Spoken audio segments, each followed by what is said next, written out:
Good morning and welcome to 7 at 7 from the Economic Times podcasts, a daily financial news capsule to get you clued in for the day. I am Bhaskar Datta.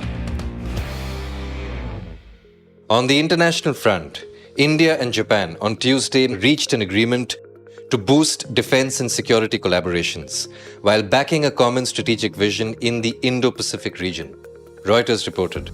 Amongst the matters discussed were progress on transfer of battleship equipment and related technology, as India and Japan seek to boost ties in a region where they have occasionally locked horns with China.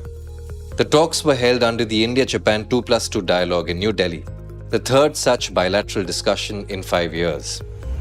Speaking of efforts at collaboration, several foreign banks operating in India have requested the Reserve Bank of India to permit prospective application of guidelines on the requirement to store payments data solely in the country.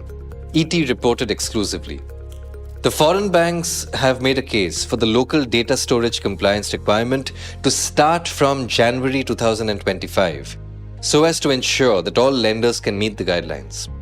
The guidelines on local data storage for payments data related to customers in India were issued in 2018. While banks have been making efforts to comply, some have flagged difficulties in shifting transactions that took place in the past and were stored overseas. On the matter of regulatory diktats in the financial sector, ET reported exclusively that the RBI's recent decision to tighten norms for peer-to-peer lenders came after several such lenders were found with hundreds of crores of rupees in escrow accounts in violation of guidelines. Some P2P players had adopted a liberal approach to interpreting the RBI's guidelines in order to suit their lending practices and were essentially functioning as deposit-taking NBFCs. Now remember, the RBI keeps a very tight grip on which entities can and which cannot accept deposits in India.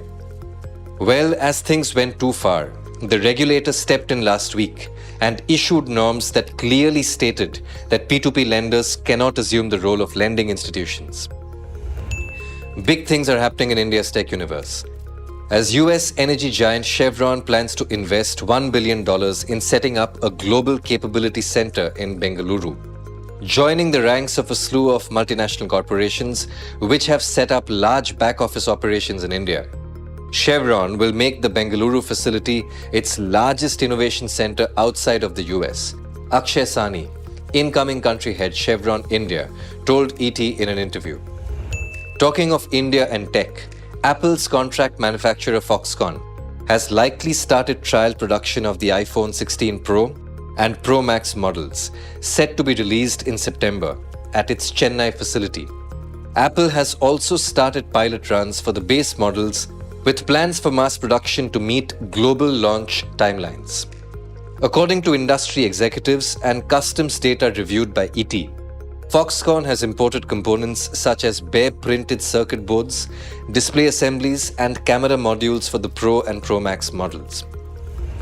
Turning to the incident that has sent shockwaves across the country. Following the rape and murder of a young doctor in the RBI P2P hospital in Kolkata, the Supreme Court has set up a national task force to ensure the safety of doctors. A bench led by Chief Justice of India, D.Y. Chandrachud, said that the task force must submit its final report within 2 months, noting that existing laws do not adequately protect doctors. Amidst growing concerns over a global outbreak of monkeypox, Adar Poonawalla, the CEO of Serum Institute of India, on Tuesday expressed optimism over the development of an indigenous monkeypox vaccine within a year. The World Health Organization recently declared monkeypox as a public health emergency of international concern, with cases being confirmed in more than a dozen African countries and a new form of the virus spreading. That's all for today. Thank you very much for tuning into 7 at 7 from the Economic Times podcasts.